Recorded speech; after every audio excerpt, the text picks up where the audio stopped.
broadcast, I'd like to send out my love to the whole Villanueva family. Nag-heart to heart kami ni Brother Joel, and even if I know the cost, part of their playbook yan, mangligaw, mag-offer ng kung ano, no, kung hindi, mag-threaten, kung hindi, itutuloy nila threat nila. False witnesses, maglalabas ng mga contract. Yung unang sinabi ni Yusek Bernardo, nagbago din yon. Kay Senator Joel Villanueva, apat na version kung paano siya supposedly guilty. And none of those versions are true. Dito sa video na to magkakaalaman na ho tayo kung bumigay na nga ba itong si Senator Joel Villanueva. Kasi base ho dito sa pinaka-latest na live nitong si SP Cayetano, tila bagang nagpapahiwatig na itong si SP Alan na kung saan hindi naman lingid sa akalaman ng ating mga kasama dito sa PH Update at ng ating mga kababayan na maging yung mga nasa paksyon ng Malacanang dyan sa Senado, nagpaparamdam na rin ho na meron na talagang lilipat at magiging 13 na sila. Pero bago ho yan, isang like at isang subscribe. Masaya na ho tayo dyan sa mga gusto sumali sa ating community. Yung join button nandyan lang ho sa baba. But parang medyo tumaba tayo itong si Attorney Michael po dito sa kuha niya na to sa interview niya dito kay Attorney Ferdy Topacio. Pero bago ho yan, umpisahan ho natin ang ating talakayan dito kay SP Cayetano.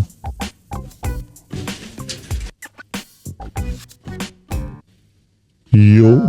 Right before this broadcast, I'd like to send out my love to the whole Villanueva family. Nag-heart to heart kami ni Brother Joel, and even if I know the cost,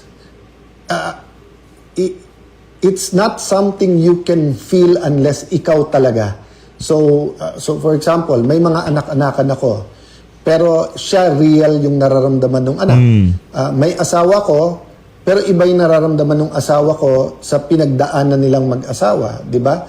So it's different for every single person. For Senator Cheese, for Senator Jinggoy. Senator Jinggoy, pero in fairness dito kay Senator Joel Villanueva, kung sakaling babaliktad siya ngayong mga panahon na to, tayo nalulungkot syempre, di ba? Hindi ho tayo hindi ho tayo hindi ho natin kinakatuwa yang kung sakaling pagbaliktad niya na yan sa paksyon ng mga senador ng mga taga Malacanang, no? Naawa lang ho tayo kay Senator Joel Villanueva dahil dapat hindi ho siya nakakulong ngayong mga panahon na to kung pinagbigyan niya ho yung kagustuhan ng Malacanang.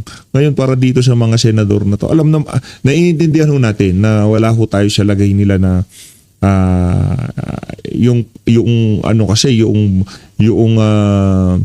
yung banta ng pagkakakulong talagang napakatindi ho niyan, no? Nakaatang sa mga balikat nitong mga senador na to na ginigipit para talagang mamanipula ang Senado, especially dito sa papalapit na eleksyon.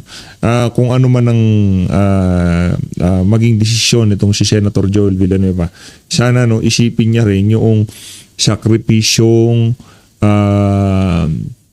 kinahaharap ngayon ng iba niya mga kasama. Kagaya na lamang ho itong si Senator Rodante Marcoleta, sigurado tutuluyan din ho ito yung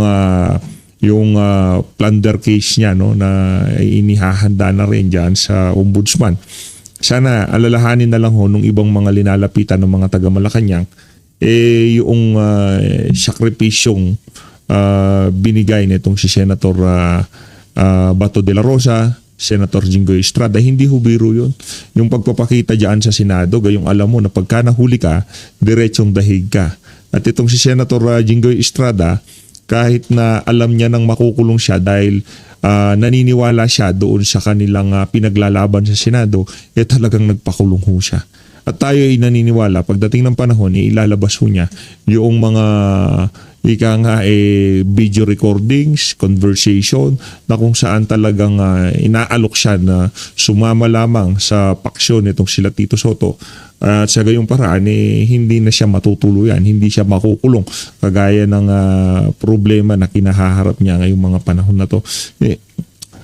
Sana ikonsidera ng ibang mga senador yung pinagdadaanan ngayon ng iba nilang mga kasama para lamang umabot tayo sa ganito na nagkakaroon tayo ng Blue Ribbon Committee hearing mailalagay sa tamang direksyon ng impeachment ni VP Sara, hindi para ma-acquit si VP, maging parehas. Kasi sa dami ng matang nakatingin dyan sa impeachment na yan, di ho tayo naniniwala na magiging bias kung sakaling ang maging presiding officer dyan, itong si Senator Alan Peter Cayetano. Yun lang naman ho ang atin dito. Sana ikonsidera ho nila, isipin ho nila yung sakripisyong ibinigay nitong si Senator Jingo Estrada at Senator Bato de la Rosa. Yung pagkakakulong sa Pilipinas ay di hamak na mas mahirap yung banta na kay Senator Bato de la Rosa. Napakahirap po ng bantang kinahaharap nitong si Senator Bato. Pagka nahuli siya, tapos na hong usapan ni Ganga. Doon ako in the room nung kinukuha siya, and no one can say that we understand how his wife felt. Especially after alam nung wife niya na talagang inoffer sa kanya, hindi ka makukulong, kumampi ka lang sa administrasyon, kumampi ka lang sa grupo ni Ping Lacson, ni Senator Tito Soto, Win Gatchalian, etc. No? So, may kosto, mga kababayan, ang kalayaan at independence ng Senado, independence ng Philippines. So, hinihila tayo ngayon ng China at saka ng US in different ways, no? But kaya sabi ko, we don't need to be anti-China or anti-US to be pro-Philippines. You can be pro-Philippines without being anti-anyone. Kailangan lang independent ka. Hindi ka dependent kahit sa ibang bansa. That's what it means to be sovereign. Hindi ka kumukuha sa outside influence. That's what it means when we say God is sovereign. He will do what He wants to do because He does not need outside forces. Hindi ako sovereign because I'm not perfect and I need God to sustain me. And God uses people, uses your prayers, uses your support, uses purpose to sustain. So the point I want to make today is that kung may cost ang independence, meron din pong cost kung hindi tayo lumaban, ha? Kung hindi lumaban ang ating mga national heroes during the Spanish time, it would have been harder during because there would not be reforms, and we might still be a colony to this day. Kung walang cost yung paglaban sa mga Hapon during that time, mas maraming na-rape, mas maraming napatay, mas maraming karumal-dumal na nangyari sa ating bansa, or baka ginamit din tayo sa pag-invade ng ibang mga bansa sa Asia if lahat tayo ay naging collaborators or kumampi lang.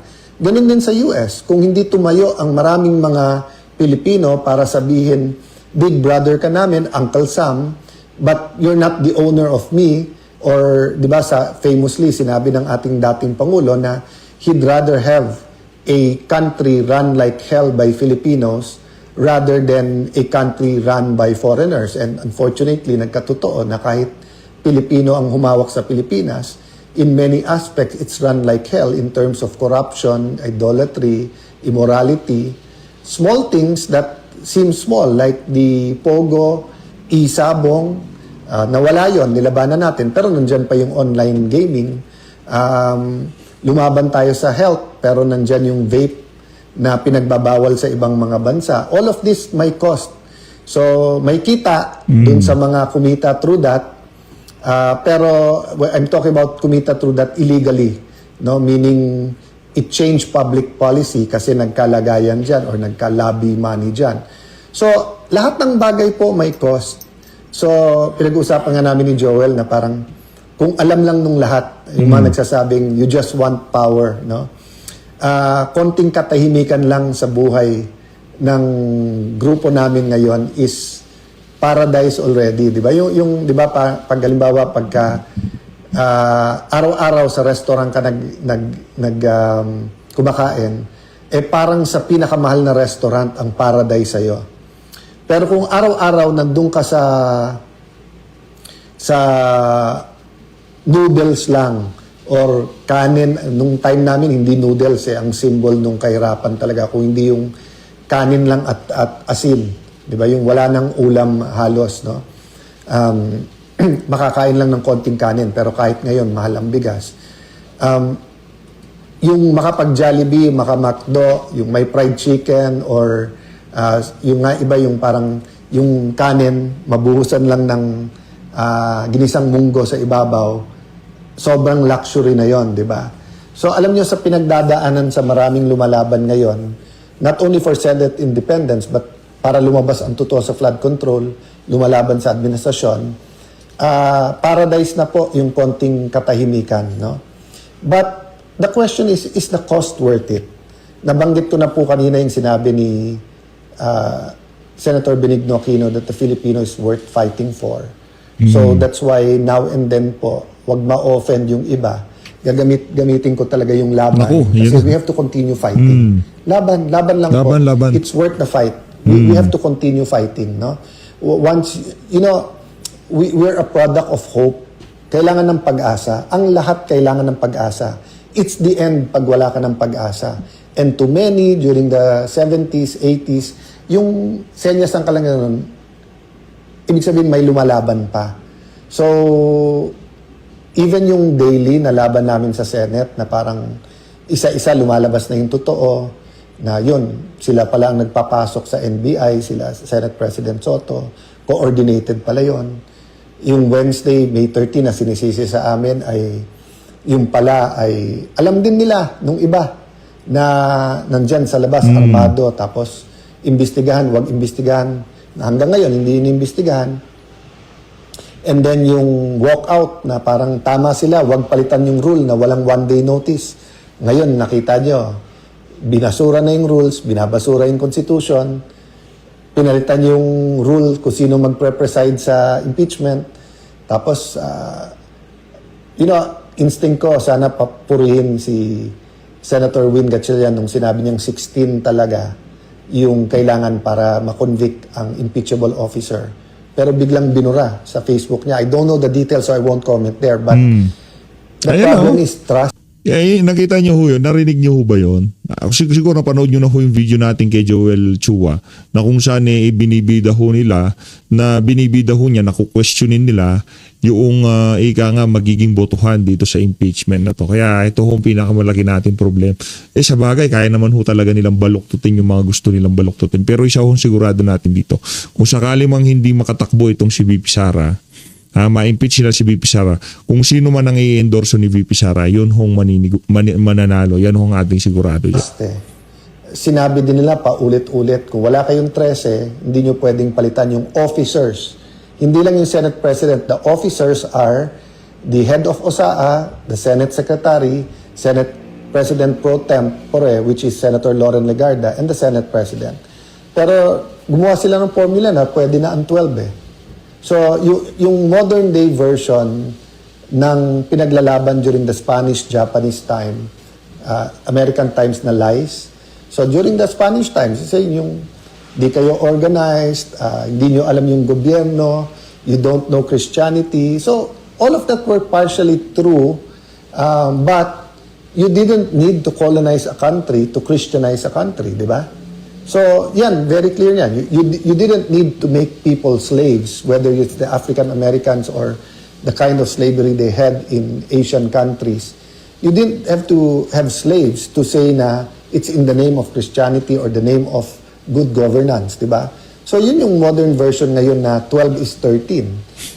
You need 13, but you can justify because you need the Senate and you need to cover up the flood control scam, di ba? So, my point is there is the trust. Ang trust, basta't nandyan, you can work kahit na enemy mo.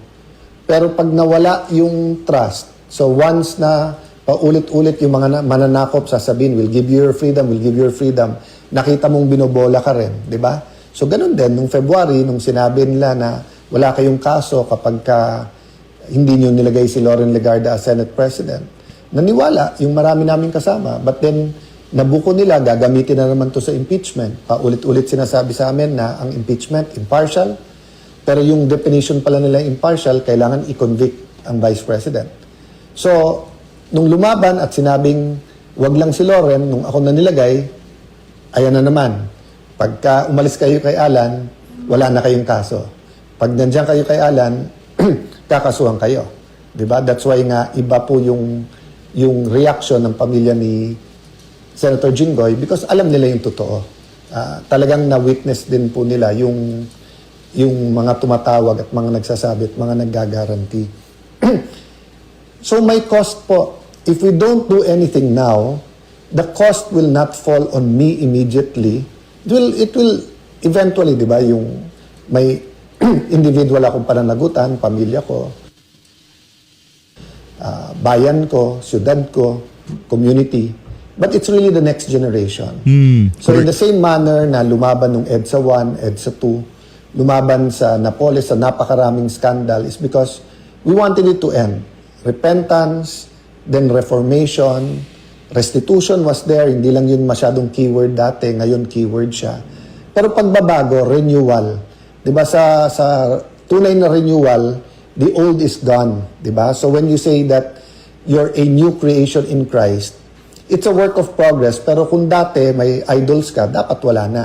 Kung dati immoral ka, dapat nawawala yung immorality. Kung dati nagnanakaw ka, hindi ka na dapat nagnanakaw.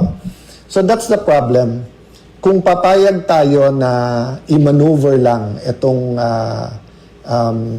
flood control, at nakita na po natin, lalo po sa Blue Ribbon, headed by Senator Lacson, at hindi pa po tapos, in-expect po namin, part of their playbook yan, mangligaw, mag-offer ng kung ano, no, kung hindi, mag-threaten, kung hindi, itutuloy nila threat nila. False witnesses, maglalabas ng mga kontrakto, kinuha ngayon si Diskaya. Meron na pong bumaliktad dun sa mga DPWH na sinabi nila na binidiktahan din sila kung ano sasabihin. Yung unang sinabi ni Yusek Bernardo, nagbago din yon. Kay Senator Joel Villanueva, apat na yung version nung paano siya supposedly guilty. And none of those versions are true.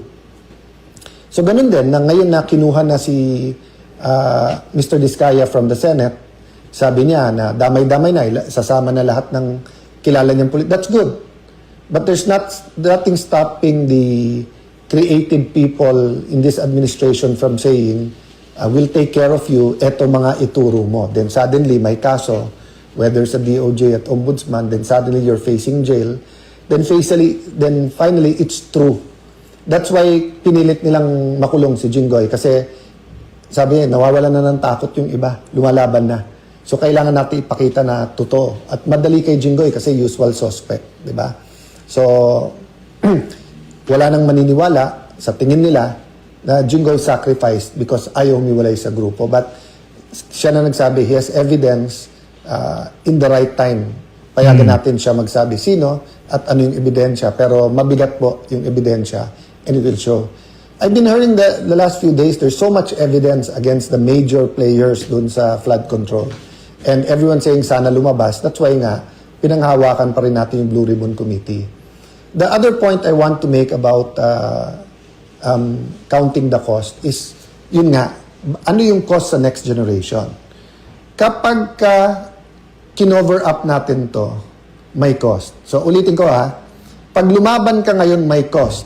May cost. Aapihin ka, dudurugin ka sa media at social media, kakasuhan ka, baka ikulong ka pa. Sana naman walang papatay, pero that's always there, whether sadya or may nagkamali yung patayan.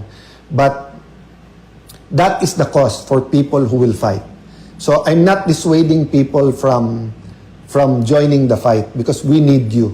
We need the prayers, we need the commitment, we need more independent heads to stand up and say, mali na to, lumaban tayo.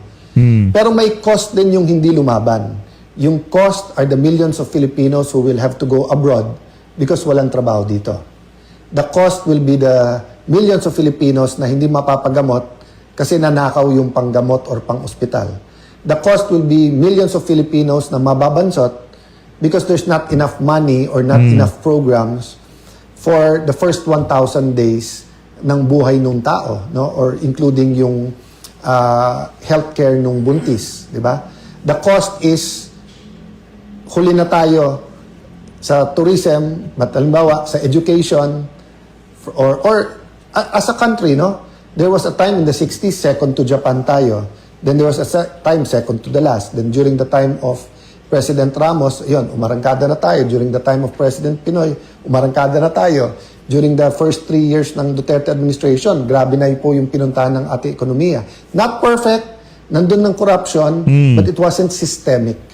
Now it's back to being systemic. So do you want to be truly free? To be truly free, we have to have the culture and we have to have the environment, we have to have the laws and the system that guarantees that freedom. So the Constitution is a good start. Pero kung mismong Constitution hindi natin masunod at kung mismong Senado ay ibabasura ang sariling rules at ang Constitution, how do we expect that the other laws, di ba? So kung senador mismo pwedeng kasuhan or wag kasuhan sa flood control, what do you think magagawa sa ordinaryong konsehal, mayor, governor, di ba? So yes, we want a big fish, but we want the real fish. We don't want a sacrificial lamb na fish, di ba? Or we want the people who really did it para meron talagang saying, may katuparan yung sinasabing crime does not pay. So when you pay, that's a cost, di ba? Umutang ka, kailangan mong bayad. Correct. You do the crime, you have to do the time. So again, you're going back to what is the cost. Yung So yun po ang hinihingi ko po sa mga kapatid nating media. tuloy-tuloy yung pananalangin at pakikipaglaban, no? Dito sa nangyayaring sistematikong korupsyon sa ating bansa. Kung gusto niyo mapanood ang kabuuan ng live na yan itong si SP Cayetano, punta lang ho kayo sa kanyang FB page, no? Rekta ho tayo sa interview nitong si Atty. Michael Powa diyan sa bagong programa nitong si Atty. Ferdy Topacio na Small Talk with Atty. Ferdy Topacio. Game. Pero ibang-iba when you join a national agency, no, such as DepEd, at talagang kahit sa trabaho, ibang-iba po siya. It was really shocking to me, no. But well, I always believe that that we are where we're supposed to be, where we're meant to be. So I think doon lang talaga tayo dinala ng Panginoon. Alam mo, Panyero, nakita kong umikinang-kinang yung mata ni Ina sa'yo, so I'll let her ask the second question ulit. Grabe naman. I-break Grabe natin ang naman yan. protocol. Lalo nang nalaman niyang single ka. Uy, grabe naman. No, pero may loved one naman. May May loved loved one siya, okay. Tony. Grabe ka naman. Sinabi ko lang po talaga kanina Biglang nagselos yung loved one ni Atty. Michael Powa. Pambihara naman kashooting-shooting. na ibang-iba po kayo sa personal. Iba po yung Pogi ba, charisma pogi nyo. ba? Sinasabi ko sa'yo, Parang- tingnan. Compare sa TV, talagang ibang-iba. Hindi So, ko- ang hindi second ko po question iniisip ko po, yan, no? naniniwala po ba kayo na kapag ang isang abogado po, dapat may sex appeal? Hindi, si Atty. Ferdy Topacio lang ang may sex appeal.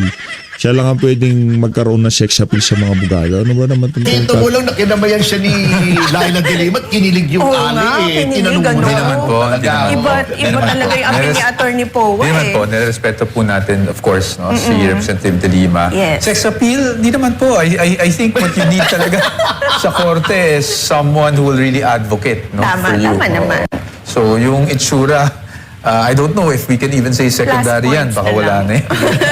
Hindi kasi si Atty. Topacio po is known as Mr. Sex Appeal. Ayun Ano naman, lang yun eh. yun naman Ganun hindi natin ba? may tatanggi talaga. Oo, It's diba? it's more ironic than anything else. Anyway, which leads me to this question, Okay. You are now the spokesperson. Una nung DepEd, ano? Opo, And DepEd. then ngayon noong impeachment team. Opo. Defense team ni VP Sara. How did this come about? Yun ba dinesignate ka ni VP? Pinili ka? Magandahang lalaki ba yan? Ano bang labanan dyan sa pagiging spokesman? Definitely hindi pagandang lalaki dahil if you look at the defense team, mas marami namang mas magandang lalaki sa akin doon, no? Opo. So, well, I think it's experience. Although Kasi I beg to disagree, pero go ahead. No, I think it's experience since I've also been working with the principal for quite some time. So I think I was the natural choice. Pero hindi naman po magiging permanently na ako lang, lalong-lalo na when we go into the trial proper. Siyempre hindi natin kakayanin because aside from media, I have to also do the legal work, no, with the team. So I'm planning, the team is planning to at least have siguro mga 2 or 3 more that will help me out with media engagements. I think we've seen in the past impeachment proceedings na nagkakaroon naman talaga ng mga 2 or 3 spokespersons talaga para sa defense team. Importante kasi no, na maintindihan ng taong bayan yung proseso. Kasi tayong mga abogado, nagkakaintindihan tayo dyan eh. Pero sa taong bayan, kailangan natin maipaliwanag talaga kung ano yung naganap. So I think communication is very important. Kaya we will be having 2 or 3. Lalo-lalo na ngayon, full blast yung Oo. prosecution. They're everywhere sa media. Yes, Trying to explain na hindi pa bawal sa House rules yun. O sa rules ng Senate. Well, sa court. Senate, of course, I don't want to comment dun sa ginagawa ng prosecution. I'm sure, napag-isipan nila, they have their own strategy. We'll respect that. Ako, pinalaki ako attorney sa law school na hindi naman tayo nakipagbangayan sa kapwa abogado unless it's within, the court. Diba? The court proceedings. So, hayaan na lang natin. But sa akin, it's more of, it's more of, kami, we're just quiet now kasi unang-una, tayong defense diba? So, intayin muna natin kung anong mga ilalabas Yes. talaga nila na Oo. depensa. I wanted bago to say tayo na sumagot. iba yung pagpapalaki sa akin kaso hindi na ako lumaki Yun nga, sasabihin ko din sana yun in the sense na ako alam mo naman, war freak ako We're completely opposite Kaya ginagalang ko to It takes more effort to Tama. exercise restraint than Kaya to nga go all out actually. But I also admire din your style, Attorney Ferdinand, kasi yan yung nakikita ko talaga how passionate you are when you fight for your client. So, definitely, lawyers are built differently kasi. Yes, yes. So, but Tama you see naman.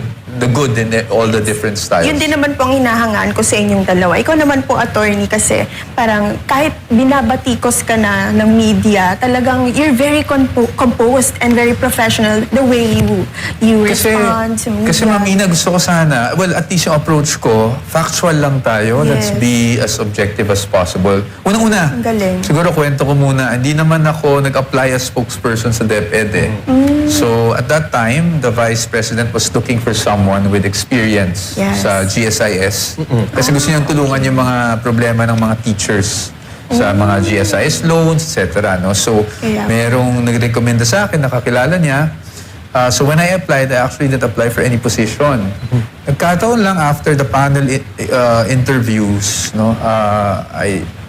the Vice President probably, I don't know what she saw, but she spoke to me and asked if I wanted to be, if I could Wow. accept being a spokesperson. I was very hesitant at first kasi hindi ko Talaga? talaga, wala akong experience, hindi ko ito trabaho. Pero talagang he is very composed. May kasabihan nga, di ba? It is better to be composed than to decompose. Mahirap naman yun. Ito talaga si attorney. Naisingit pa niya. Anyway, sabi mo kanina sa akin, nung minimake upan tayo, ang dami mong questions. So, shoot. Kaya nga. Attorney Powa, curious lang ako kasi Powa is a Chinese surname, right? Apo, yes. Are you a Chinese? Yes, my family is Chinese. But obviously, yung lolo ko pa lang, nandito na siya sa Pilipinas. No? So, Talaga po. we're more Filipino than Chinese. Born and raised po kayo dito sa Philippines. Oo. My parents, then my dad was born and raised na rin here in the Philippines. No? So is my mom. And then yung lolo ko, dito na rin talaga siya nagnegosyo and all that. Wow. So yes, Chinese, but really, I identify myself as a Filipino na talaga. Ano bang preferred ng if you don't mind, anong preferred na term ng mga Chinese for themselves? Chinoy ba? Di ba? Kasi Chinese, Filipino. Kasi may gano'n, may Chinoy, may Chinoy. Phil-Chai, di ba? Ganon. So, Kung Filipino-Chinese, hindi naman penis. Ganon, oo. wag naman siguro sana. Wag naman, oo. Wag naman siguro sana. Anyway, alam mo, sanay naman siguro si Attorney Michael sa Limelight. Kasi di ba, may branch of the family niya na sa showbiz. Si Fernando Powa Jr. hindi ba Baka po magalit sa akin si Senadora, no? Palagay ko mas bagay sa kanya na maging kamag-anak si Although- Piolo Powasqual. Wow. Layo naman, pilit na pilit. Grabe ka naman, attorney. Hindi ka ito binabara. No, but pinapanood ko po si Fernando po nung bata ako, no? Yung Talaga? Panday. Pinapanood ko yan. Paghapon yan sa TV, diba? So, Speaking of TV, itong impeachment, without going into the merits, Of course. alam naman natin, of course, it's a matter of great public interest. Opo. So, lahat ng facets yan is covered by media. As sa iyong opinion, as a lawyer, yun bang televised o publicized ang trial? Does it help the defense? Does it harm the defense? Or I think- does it help the prosecution or harm the prosecution? you know, I hope you don't think this is a safe answer, no? But kasi ito yung totoong, nasa isip ko, double-edged kasi Okay. na highly publicized ang isang trial. Why does it help? Kasi gusto nating maipakita sa mga taong bayan, sa mga Pilipino, na walang basehan yung naging mga paratang, aligasyon laban sa Vice Presidente for the past, I don't know, 2-3 years. No? Yes. But bakit double-edged? Kasi, syempre, nandun talaga yung tendency na trial by publicity talaga yung nangyayari. At as you know now, we have social media. Hindi katulad ng mga previous impeachments. And now we have social media. So, iba-ibang opinion ang marinig mo. There are more legal experts than lawyers in the country right now. Diba? So, ang daming iba-ibang opinion na marinig Marami mo. mga attorney Google ngayon Syempre, we're also very cautious and conscious of that. That's why I think it's very important na aside from the social media, tayo, bilang mga abogado, we don't blur the lines. Whether ano ang kulay mo sa politika, let's be objective when we talk about the law sa taong bayan para ma-explain natin ng mabuti. That's why I'm saying it's double-edged. Kasi una, mapapaliwanag mo sa tao, yes, pero kailangan naman talaga ng transparency. Pero pangalawa, medyo masasubject talaga ang isang respondent, katulad ng isang akusado, sa trial by publicity. So we're very conscious of that. Yan. Talaga importante yung transparency. Kaso may isang kaibigan ko, advocate siya ng transparency, but for women's clothing daw. Anyway, Ay, nako. Attorney Sino kaya itong talaga. kaibigan niyo na to? hindi ko nababanggitin. Baka mabash eh. Anyway, Ina, may tinatanong ka sa akin Oo, kanina. marami akong tanong, attorney. Huwag kang Oo, mag-alala. Hindi, may gusto akong lumabas na ngayon na tanong. Ano Kasi ba? tinatanong mo sa akin. Oh, sige. Para sa akin, kung ano mas mahirap. Sabi ko, itanong mo kay... okay. Itanong mo sa guest natin, wag sa Ano akin. pong mas mahirap? Sumagot sa media or sumagot sa nanay mo? Definitely sumagot sa nanay ko. Talaga? Kasi bago pa ako sumagot, alam na ng nanay ko yung sasagutin ko. Yung sasagot yun ko, naman diba? pala. So definitely sa nanay ko. Sa nanay niyo po. Oh, attorney. Oo, hindi. Baka marami ka- Yung nabanggit kanina ni Michael, I'll just call you Michael, ano? Opo, opo. Oo. Na yung defense team, na pag-usapan natin. So there are 19 ba na defense lawyers? 16. 16. 16, oo. yan. Sige Plus ikaw, kasama ka naman doon sa 16. Opo, kasama na po. Oo. Alam naman natin na, well, I speak only for myself. May mga mababait na mga abogado. That lawyers have some of the biggest egos in the country. It's true. So, how are the dynamics, if you don't mind, in general terms? Paano kung may disagreement with respect to strategy, legal interpretation, etc.? Paano nyo nare-resolve? 16 lawyers kayo. Natural naman po yan. As you say, diba, you have 10 lawyers in the room, you have 12, 15 opinion. but I think what works is we're working with a law firm. No? Well, may sarili akong firm, but ako lang naman talaga yung main na nasa impeachment. And then, we're working with Fortuna, Narvaez, and Salazar. No? Yes, oo. So, since may law firm ka, medyo it's different from putting 16 individuals together. Sa isang law firm, meron ng reporting lines dyan. May hierarchy na, kumbaga. So, we just work within the Fortuna Narvaez system. Siyempre, si Sheila Season, who will be our lead counsel, really, is a partner in FNS. So, siya talaga yung, kumbaga, lahat kami may opinion, but at the end of the day, lahat din kami, kung anong sabihin ng lead firm, no? Talagang we will just have to set aside the ego and just abide by kung anong direction ng team. But more importantly, I think everyone is passionate naman sa team to really just parang itabi muna natin yung mga ego natin. Ang kailangan natin dito is madepensahan ng vice-presidente. So, it's easier said than done, but it's easier in our case kasi nga we're working with a law firm na meron ng, kumbaga hindi ka na maghahanap sino magsusulat nito, sino magre-research nito. Meron na.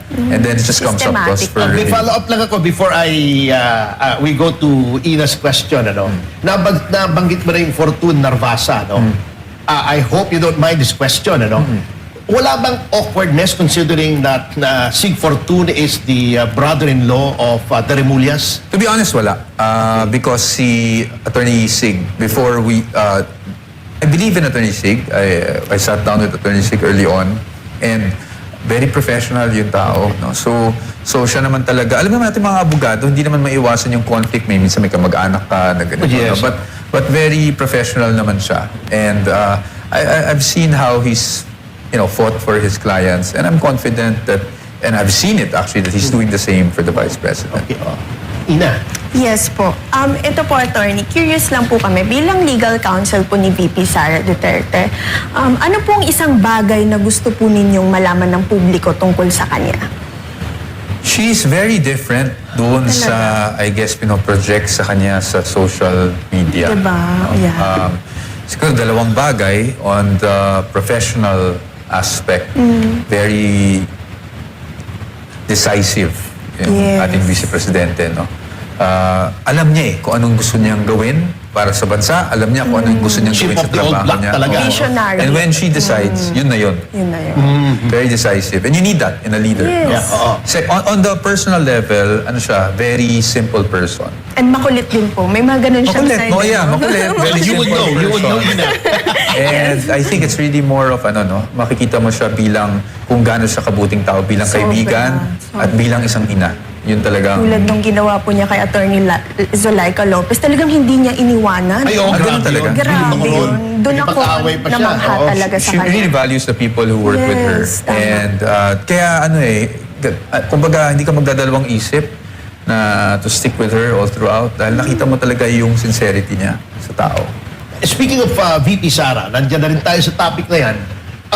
Without going to any privileged information, is there any particular conversation na pwede mo i-share sa amin na that has stuck to your mind na tumatak sa iyong isipan with respect to VP Sara? It's more of the private conversations that we have. Yung Without more- revealing anything to Yeah, more on the yeah. personal level siguro. Yun yung masasabi ko. Kasi nga, ang parat kong sinasabi is, iba siya doon sa mga pinoportray sa kanya sa SOCMED or sa TV, pag may problema ka, she will really listen.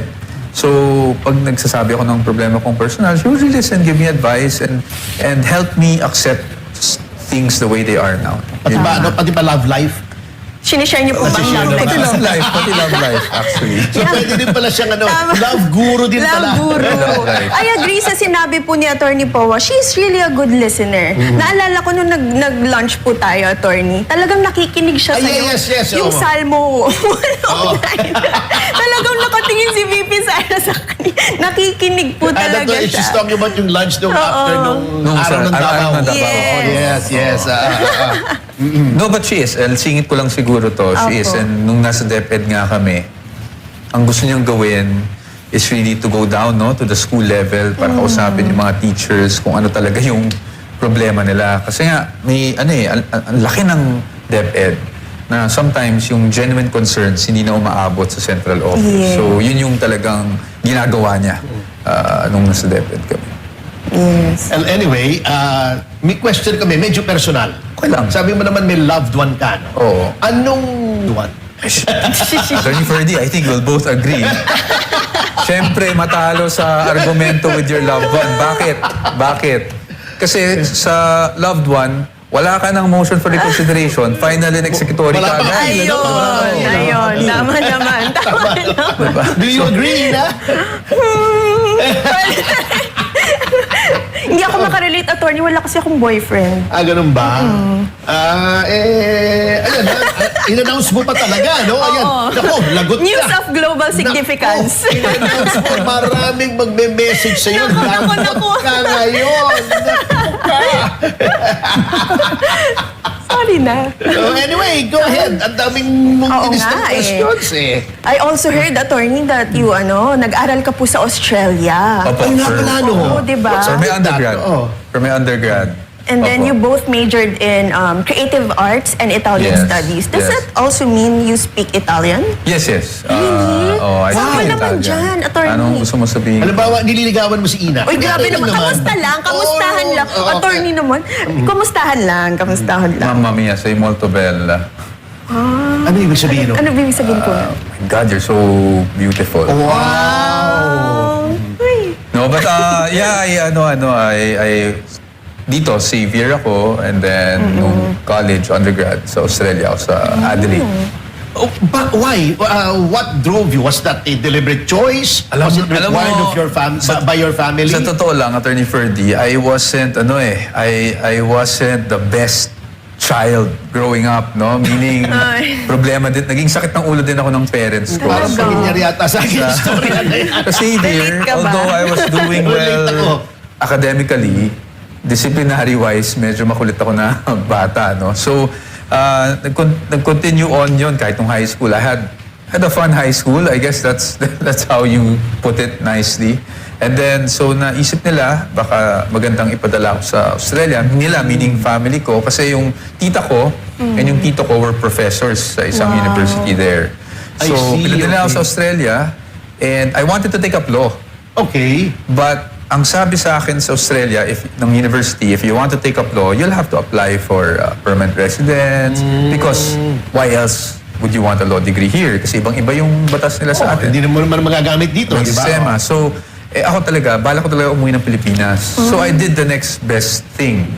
Hindi kasi ako pinapayagan ng parents ko na mag-theater dito. So, I took up creative arts in Australia. I took up theater, actually. Wow, yung pala yung reason. Yun, ano? ang creative arts majoring in theater, performing arts. Wow. So how is education in a Western country different from sa Pilipinas? Sa Australia, I can only speak of Australia. Of course. Ibang-iba siya kasi focused siya. So yung course mo, kunyari dito sa Pilipinas, diba, mag-accounting ka or something, marami ka pang general subjects first year, second year sa college, diba? Sa Australia, very focused siya. Wala kang general subjects. So kung theater ka, meron kang Puro voice, meron kang acting, meron kang theories of theater, puro theater talaga. So it's focused. So after that, kumbaga, nag-specialize ka talaga sa theater. Kaya pala kang natuto ka general ng subjects. Italian, ha?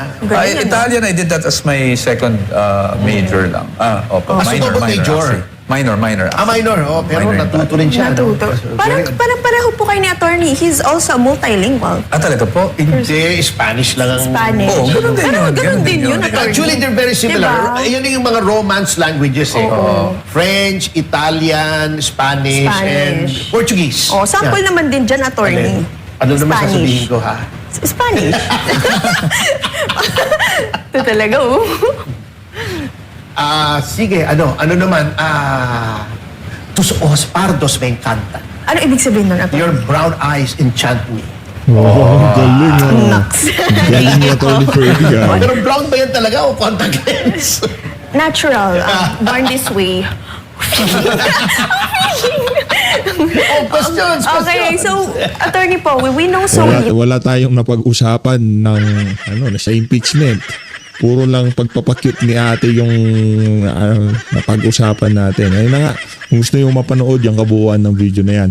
Interview na yan itong si Atty. Michael Powa dito kay Atty. Ferdy Topacio dito sa kasama niyang Ali. Punta lang ko kayo dyan sa DCAR 1026. Maraming salamat po. Mag-ingat po kayo lahat ng Pilipinas.